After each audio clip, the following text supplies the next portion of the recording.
देखिए class 12th good morning बेटा। देखिए हमने आपको पढ़ाया था भक्तिन। भक्तिन लेसन कंप्लीट हो गया, उसके क्वेश्चन आंसर जो थे वो भी लिख गए। अब इसमें जैसे गद्यांश दे दिया जाता है, गद्यांश में से कुछ क्वेश्चन भी पूछ ले जाते हैं।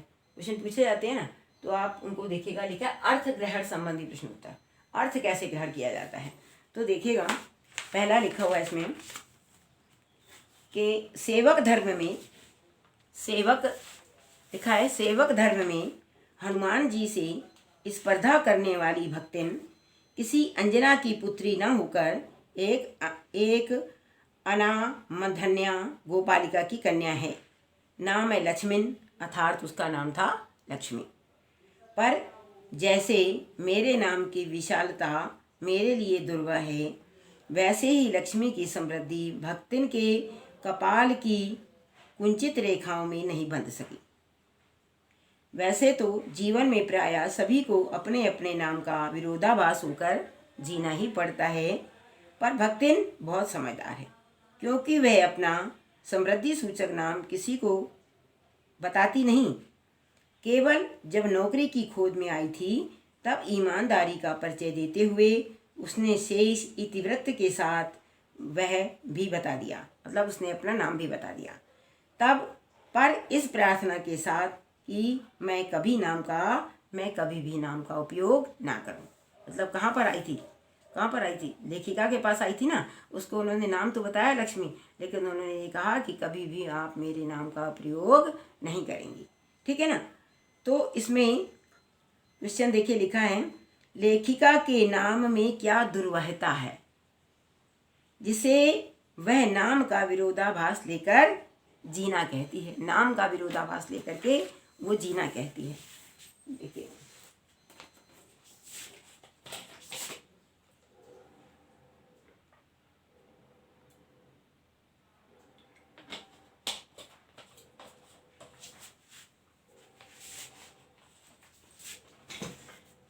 जिसे वह नाम का विरोधाभास लेकर के जीना कहती है। देखिए क्वेश्चन लिखा हुआ है ना, भक्तिन को समझदार क्यों कहा गया, बताइए। तो इस प्रकार के क्वेश्चन आते हैं। तो पहली बात तो यही लिखा है कि लेखिका के नाम में क्या दुर्वहता है, उसे जिसे वह नाम का विरोधाभास कहकर जीना कहती है। नाम का विरोधाभास आपको मालूम ही है, लक्ष्मी का मतलब क्या होता है, समृद्धि का प्रतीक होता है ना। लक्ष्मी का मतलब क्या होता है, सुख समृद्धि का प्रतीक, ऐश्वर्या, है ना, वही होता है। और उसके पास कुछ है नहीं, गरीब है बेचारी, तो वो नाम का विरोधाभासी तो हो गया। नाम कुछ और कर्म कुछ और, कार्य कुछ और। तो कहते हैं लेखिका का नाम क्या था, महादेवी। इसका अर्थ क्या होता है, महिमामान देवी। महादेवी, महा मतलब महिमावान, बहुत ही महिमा है जिसकी, महिमावान देवी, उसको कहते हैं महादेवी। तो लेखिका कहती है कि इतना बड़ा नाम लेकर जीना और उसके अनुरूप आचरण करना वास्तव में दुर्लभ है। इतना बड़ा नाम लेकर के जीना और उसके अनुरूप आचरण भी करना वास्तव में बहुत दुर्लभ है। इस विरोध को निभाना जो है बहुत ही कठिन है। लिखा है लेखिका के नाम में क्या दुर्वहता है। लेखिका के नाम में लिखा हुआ है, लक्ष्मी के नाम में नहीं लिखा हुआ है, सॉरी। देखिए लेखिका के नाम में क्या दुर्वहता। लेखिका का नाम क्या है, महादेवी वर्मा, ठीक है। महादेवी वर्मा लिखा, महादेवी वर्मा, महादेवी का मतलब क्या होता है, महान देवी, महिमावान देवी। तो वो कहती हैं कि इतना बड़ा नाम पा करके जीना और उसके अनुरूप आचरण करना बहुत ही दुर्लभ है। इस विरोध को लेकर के जीना बहुत ही कठिन है, ठीक है, ठीक। और उसके बाद में नंबर आता है सेकंड क्वेश्चन, भक्तिन को समझदार क्यों कहा, बताइए। भक्तिन को समझदार क्यों कहा गया।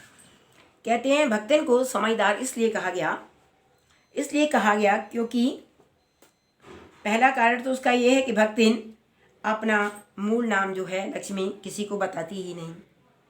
जब बताएगी तो उसके नाम का विरोधाभास चलेगा। तो सबसे पहला तो यही कारण है कि वो अपना नाम जो है किसी को नहीं बताती है, ठीक।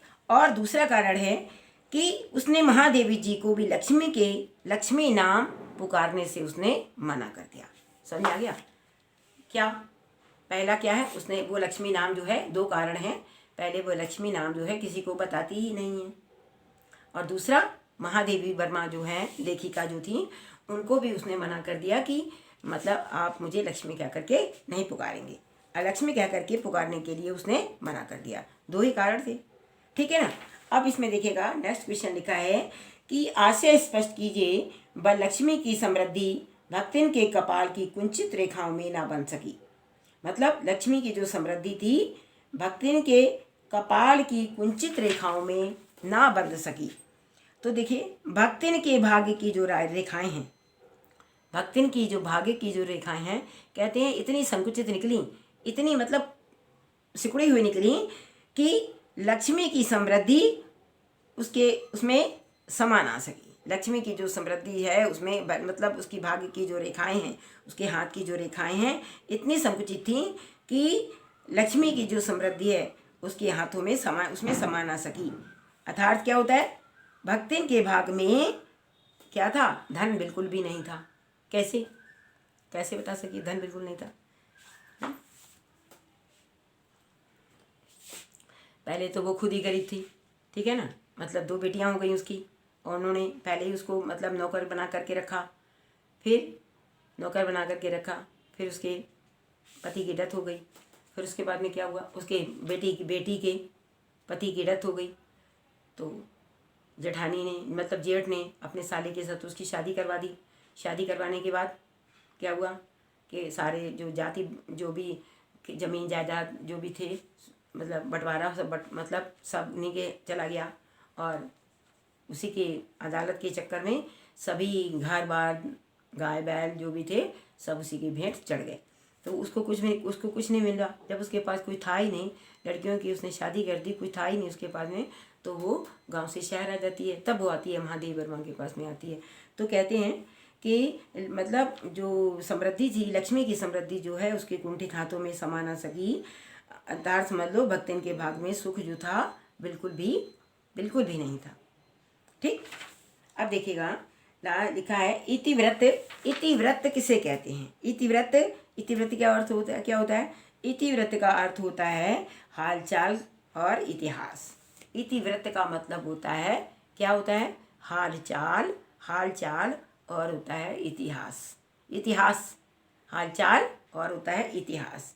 तो भक्तिन ने अपना इतिव्रत मतलब अपना हालचाल तब बतलाया जब वो नौकरी पाने के लिए महादेवी जी से मिली।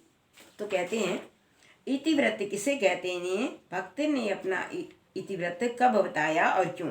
तो इतिव्रत किसे कहते हैं? इतिव्रत कहते हैं हालचाल को, और कहते हैं अपने इतिहास को। इतिहास क्या होता है? जो बीत चुका है उसके साथ में, वही होता है ना। तो भक्तन ने अपना इतिव्रत महादेवी लेखिका को तब बतलाया, कब बतलाया? तब बतलाया कि जब वो उनसे नौकरी पाने के लिए लेखिका से मिली। ठीक, ये चारों जो क्वेश्चंस हैं, ठीक है ना।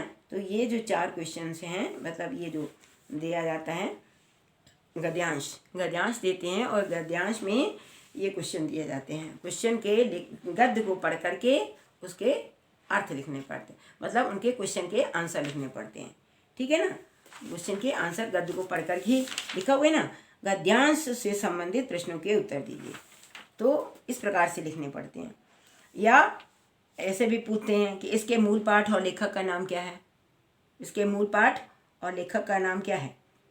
इसका मूल नाम क्या है, मतलब पाठ का नाम क्या है? भक्तिन, और लेखिका का नाम क्या है? महादेवी वर्मा। ऐसे भी क्वेश्चन पूछे जाते हैं, कभी पूछ देते हैं हाँ लेखिका का नाम क्या है ना। तो लेखिका का नाम महादेवी वर्मा है, और पाठ का नाम क्या है? भक्तिन। इसको संदर्भ भी कहते हैं, कभी कह देते हैं पाठ का संदर्भ लिखे, तो पाठ का संदर्भ भी यही होता है, और मतलब लेखक का नाम और पाठ का नाम भी यही होता है। ठीक, अब देखिएगा लिखा है हनुमान और भक्तिन में क्या समानता थी। हनुमान और भक्तिन में क्या समानता थी? कहते हैं हनुमान और भक्तिन दोनों ही अन्य भक्त थे ना। भगवान हनुमान जी किसके भक्त थे? श्री राम के भक्त थे, है ना। और वे अपने स्वामी की पूरे मन से सेवा करते थे। जिस प्रकार से हनुमान जी ने राम की भक्ति और सेवा में कोई भी कसर नहीं छोड़ी, उसी प्रकार से भक्तिन ने भी महादेवी की सेवा में कोई भी कसर नहीं छोड़ी। ठीक है, तो कहते हैं भक्तिन में और हनुमान जी में क्या समानता थी। पूछा जाता है भक्तिन में और हनुमान जी में क्या समानता थी। तो भक्तिन और हनुमान जी में मतलब दोनों ही महान सेवक और भक्त थे। महान सेवक और भक्त थे। तो हनुमान जी जो थे, हनुमान जी ने राम की सेवा जो थी पूरे मन लगन से की थी, पूरे मन लगन से की थी। और भक्तिन ने अपनी सेवा, लेखिका की जो सेवा जो थी, महादेव वर्मा की सेवा भी पूरे मन लगन से की, मतलब कोई भी कमी नहीं छोड़ी। तो दोनों में क्या समानता थी? बोला है कि हनुमान और भक्तिन में क्या समानता थी? यही थे कि दोनों जो थे अनन्य सेवक थे और भक्त थे। दोनों ही मतलब हनुमान और भक्तिन दोनों ही अनन्य सेवक और भक्त थे और अपने अपने स्वामी की वे पूरे मन से सेवा किया करते थे। जिस प्रकार से हनुमान जी ने राम की सेवा की पूरे मन लगन से, ठीक उसी प्रकार से भक्तिन ने लेखिका मतलब महादेव वर्मा की पूरे लगन से सेवा की, पूरे लगन से सेवा की थी। ठीक,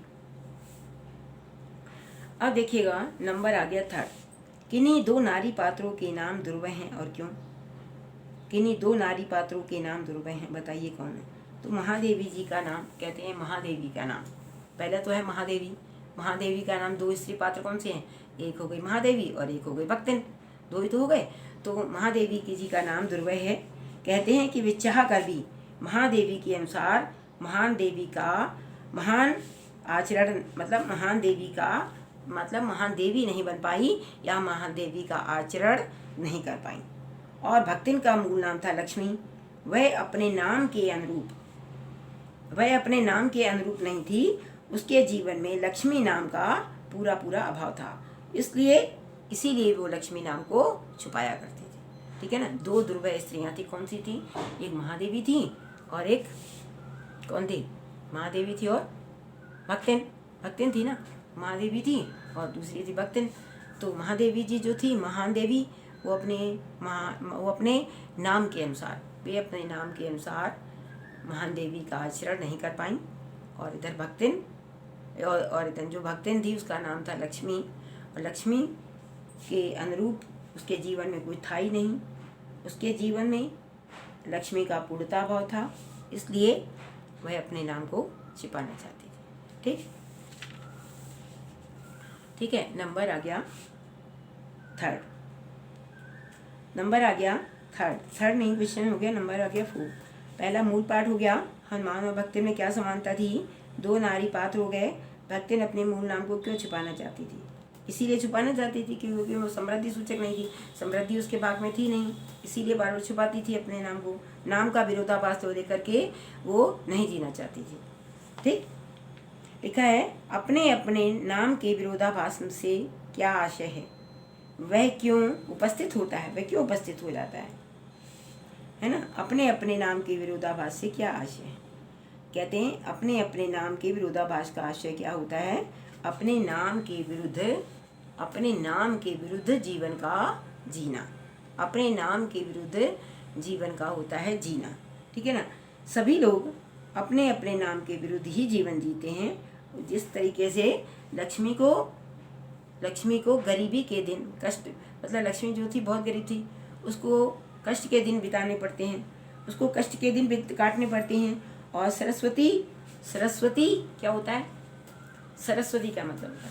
सरस्वती तो विद्या की देवी हैं, है ना। सरस्वती विद्या की देवी हैं और सरस्वती जो है अनपढ़ रह जाती हैं। और मेघराज के घर में पानी नहीं होता आदि। मेघराज के घर में पानी नहीं होता। मेघराज मतलब बाथरूम का राजा जो कहलाते हैं, मतलब बाथरूम का जो राजा होता है उसके घर में पानी नहीं होता। कहते हैं अपने नाम के विरुद्ध भी जीना पड़ता है। जैसे लक्ष्मी को अपने नाम से, सरस्वती कैसी थी? मतलब वो उसके पास समृद्धि नहीं थी, वो गरीब थी। और सरस्वती विद्या की देवी हैं, तो क्या हुआ कि वो अनपढ़ थी। और मेघराज जो बादलों का राजा कहा जाता है, उनका क्या था कि उनका उनके घर में पानी नहीं था। तो हर व्यक्ति को अपने नाम के विरोधाभास में ही जीना पड़ता है। ठीक, कि लिखा है शेष इतिवृत्ति का आशय स्पष्ट कीजिए। शेष इतिवृत्त मतलब शेष जो उसका हालचाल उसका बताइए। शेष इतिवृत्त का आशय क्या होता है? जीवन के बारे में शेष बातों का वर्णन कर देना। जीवन के बारे में शेष इतिवृत्त का मतलब होता है कि जीवन के बारे में शेष बातों का वर्णन करना। जीवन के बारे में शेष बातों का वर्णन कर लेना। अब देखिए एक गद्यांश है, हमने आपको एक गद्यांश बोला था। एक गद्यांश के आप दो तरीके से आपने उनके क्वेश्चन के आंसर पढ़ लिए, ठीक है ना। इस तरीके से भी क्वेश्चन पूछे जाते हैं, इस तरीके से भी क्वेश्चन के आंसर पूछे जाते हैं। और देखिएगा हम आपको एक और बताते हैं, इस पर मतलब कई तरीके से क्वेश्चन के आंसर पूछे जाते हैं। आपको उनको बहुत अच्छे से बारीकी से उसको पढ़ना है, समझना है कि आपको कैसे लिखना है, ठीक है। अब देखिएगा थर्ड, गद्यांश वही है, सब कुछ वही है, आप क्वेश्चन आपके चेंज हो जाएंगे। देखिए लिखा है वह देहातिन कौन थी? वह अपने नाम का उपयोग ना करने की प्रार्थना लेखिका से उसने क्यों की? बताइए, वह देहातिन कौन थी? वह देहातिन कौन थी? लक्ष्मी थी ना, भक्तिन थी, उसका नाम था लक्ष्मी। लेखिका से वह अपने नाम का उपयोग करने को क्यों ना करने को कहती है? क्योंकि उसका नाम था लक्ष्मी और वह मतलब उसके नाम के विरोधाभास में था। लक्ष्मी का मतलब होता है समृद्धि, तो इसलिए उसने वो विरोधाभास में होकर के जीना नहीं चाहती थी, इसलिए उसने लेखिका को अपना नाम उपयोग करने के लिए मतलब मना कर दिया, ठीक। अब देखिएगा, मेरे नाम की विशालता मेरे लिए दुर्वह है, कैसे? स्पष्ट कीजिएगा। मेरे नाम की विशालता, महादेवी जी का अर्थ क्या है? महादेवी का अर्थ होता है महिमामयी देवी, तो कहते हैं विशालता मेरे लिए दुर्वह है। महादेवी जी का अर्थ होता है महिमामयी देवी। तो लेखिका कहती हैं कि उनके जीवन में देवी जैसी कोई महिमा नहीं है, इसलिए उनके लिए इस नाम को वहन करना बहुत कठिन है। मतलब मेरे नाम की विशालता मेरे लिए दुर्वह है, कैसे? स्पष्ट कीजिएगा। तो कहते हैं महादेवी में तो होता है महिमामान देवी। तो कहती हैं, वो अपने लेखिका बताती है कि उसके जीवन में देवी मतलब उसके जीवन में देवताओं जैसी कोई भी वस्तु नहीं है, देवी जैसी महिमा वाली कोई भी वस्तु नहीं है, इसलिए उसके लिए इस नाम को वहन करना बहुत ही कठिन है, ठीक। देखिएगा एक गद्यांश में उसमें कितने तरीके से क्वेश्चन निकलते हैं, ये आपको समझना है।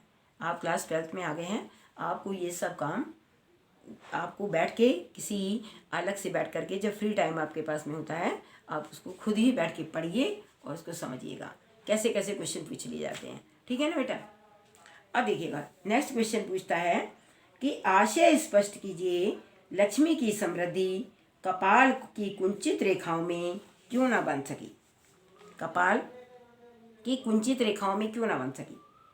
तो कहते हैं भक्तिन बहुत गरीब थी, उसके संकुचित भाग में लक्ष्मी की समृद्धि नहीं समा सकी। उसके संकुचित भाग में लक्ष्मी की समृद्धि जो थी कपाल में होता है मस्तिष्क होता है, तो कपाल की कुंचित रेखाओं में नहीं बन सकी। कहते हैं भक्तिन बहुत गरीब थी, उसके संकुचित भाग में लक्ष्मी की समृद्धि नहीं समा सकी, ठीक। अब देखिएगा नेक्स्ट क्वेश्चन आता है, लेखिका और उसके घर में काम करने वाली भक्तिन के वास्तविक नामों में ऐसा क्या विरोधाभास था जिसे लेकर दोनों को जीना पड़ रहा था? क्या विरोधाभास था? मतलब महादेवी वर्मा जो जी थी वो महिमामान देवी कहलाई जाती हैं और लक्ष्मी सुख समृद्धि की प्रतीक थी, है ना। तो दोनों को अपने विरोधाभास में जीना पड़ रहा था, दोनों को अपने ही विरोधाभास में जीना पड़ रहा था, है ना।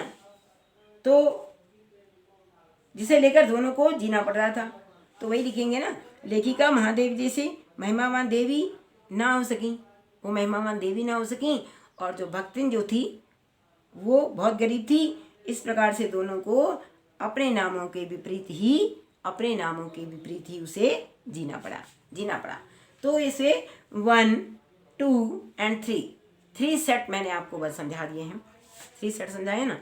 अब देखिएगा इसी का आप नंबर 4 सेट देखिएगा, ठीक है।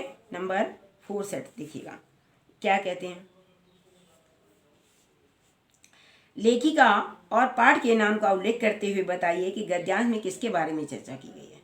पाठ के नाम लेखिका और पाठिका का नाम लिख दिए महादेवी वर्मा और लिख दीजिएगा भक्तन। और किसका वर्णन किया गया है इसमें, लक्ष्मी का, भक्तन का ही वर्णन किया गया है। मतलब मेन नाम ही जब उसका पाठ का शीर्षक ही भक्तन है तो मतलब समझ लीजिएगा भक्तन का ही तो उल्लेख किया जाएगा, भक्तन का उल्लेख किया गया है।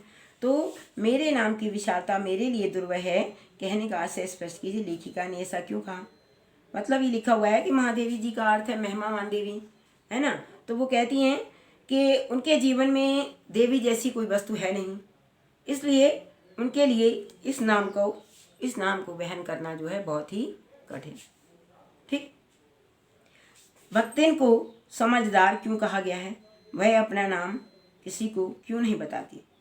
भक्तिन को अपना नाम लक्ष्मी सबसे छिपाया करती थी क्योंकि कारण था वो बहुत ही गरीब थी, वो बहुत गरीब थी।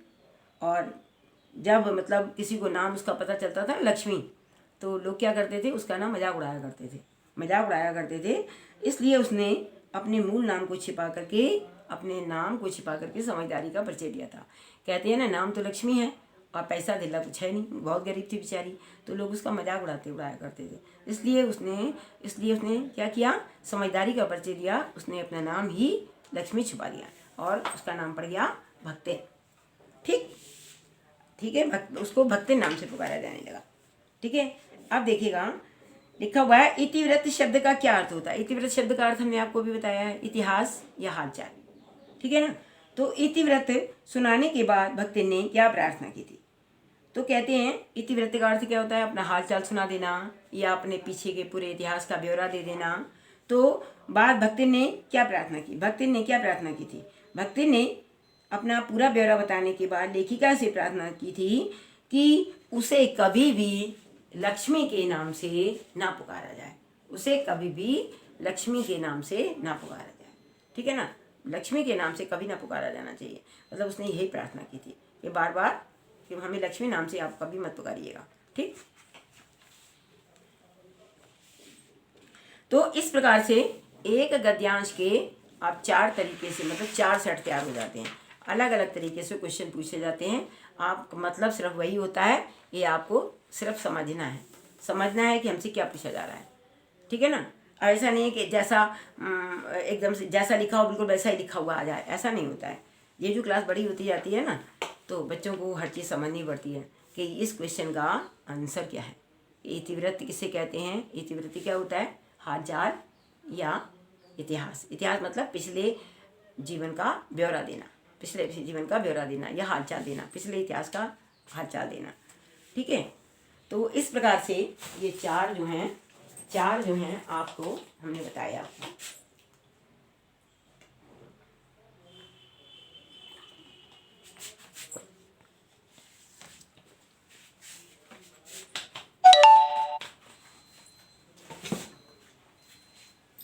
अब देखिएगा, अब नेक्स्ट जो आता है, एक आपको मैंने ये समझा दिया, ठीक उसी प्रकार से देखिए नेक्स्ट लिखा है, सेवक धर्म में हनुमान जी से स्पर्धा करने वाली भक्तिन किसी अंजना की पुत्री ना होकर एक अनाम धन्या गोपालिका की कन्या का नाम है लक्ष्मीन अर्थात लक्ष्मी। पर जैसे मेरे नाम की विशालता मेरे लिए दुर्लभ है, वैसे ही लक्ष्मी की समृद्धि भक्तिन के कपाल की कुंचित रेखाओं में नहीं बंध सकी। देखिए, तो लिखा है, सेवा धर्म की किस उल्लेखनीय विशेषता के कारण हनुमान जी स्पर्धा के पात्र थे। सेवा धर्म की किस उल्लेखनीय विशेषता के कारण, तो लिखेंगे भक्तिन अपनी स्वामिनी की सेवा करने में, भक्तिन जो थी अपनी स्वामिनी कौन थी उसकी, लेखिका, तो लेखिका की सेवा करने में मतलब समर्पित थी। और उधर हनुमान जी जो थे, और जो हनुमान जी थे वो राम की सेवा करने में समर्पित थे। ठीक है ना, दोनों एक ही जैसे हो गए। तो सेवक धर्म को किस उल्लेखनीय विशेषता के कारण मतलब सेवा करने के कारण, मतलब हनुमान जी ने राम की सेवा की और भक्तिन ने लेखिका मतलब महादेवी वर्मा की सेवा की। ठीक, अब देखिएगा लिखा है भक्तिन कौन थी। भक्तिन कौन थी? भक्तिन एक ग्वालिनी की कन्या थी। ग्वालिनी होते हैं, ग्वाले जो होते हैं उनकी कन्या थी। भक्तन एक ग्वालिन कन्या थी। उसकी माँ को अनाम धन्या क्यों कहा गया? उसकी माँ को अनाम धन्या क्यों कहा गया? कहते हैं महादेवी वर्मा, भक्तिन को की माँ को अनाम धन्या क्यों कहा गया? इसलिए कहा गया क्योंकि उसके बारे में सब लोग अनजान थे, परंतु वह भक्तिन जैसी समर्पित सेविका को जानकर धन्य हो गई। अनाम धन्या, देखिए लिखा है भक्तिन जो थी, भक्तिन कौन थी? भक्तिन जो थी ग्वालिन कन्या थी। उसकी माँ को अनाम धन्या क्यों कहा गया? उसकी माँ को अनाम धन्या इसलिए कहा गया कि उसकी माँ को कोई जानता नहीं था और वह भक्तिन जैसी समर्पित सेविका को जन्म दे करके वह धन्य हो गई। कौन धन्य हो गई?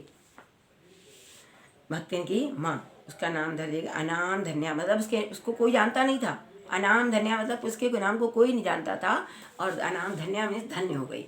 जैसे मतलब लक्ष्मी जैसी कन्या को जन्म दे करके वो धन्य हो गई। मेरे नाम की विशालता मेरे लिए दुर्लभ है, यह वाक्य किसके संदर्भ में कहा गया है?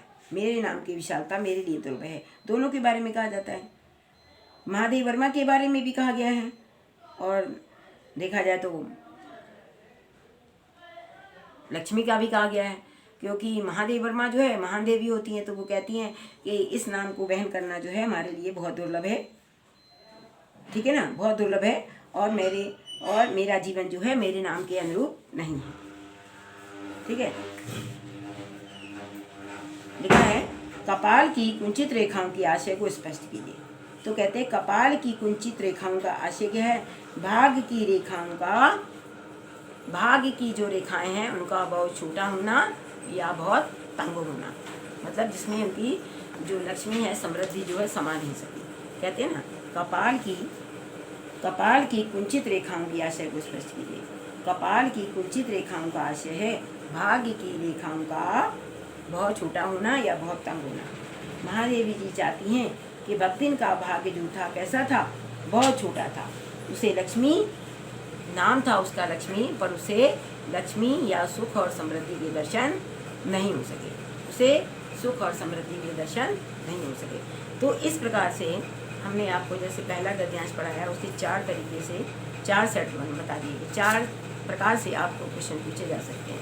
ठीक उसी प्रकार से ये भी है, नेक्स्ट है, तो इस प्रकार से मतलब इसके भी 4 प्रकार से पूछे जा सकते हैं, है ना, 4 प्रकार से पूछे जा सकते हैं। अब इसके बाद में देखिएगा, अभी हम आपको बताते हैं कल। अब इसके इस प्रकार से अर्थ ग्रहण संबंधी प्रश्न उत्तर, मतलब अर्थ को ग्रहण करना। अब क्या पूछा जा रहा है? उसके अर्थ को ग्रहण करने संबंधी जो प्रश्न उत्तर मैंने आपको बताए हैं, अब हम आपको बाकी का कल बताएंगे नेक्स्ट डे। ठीक बेटा, थैंक यू।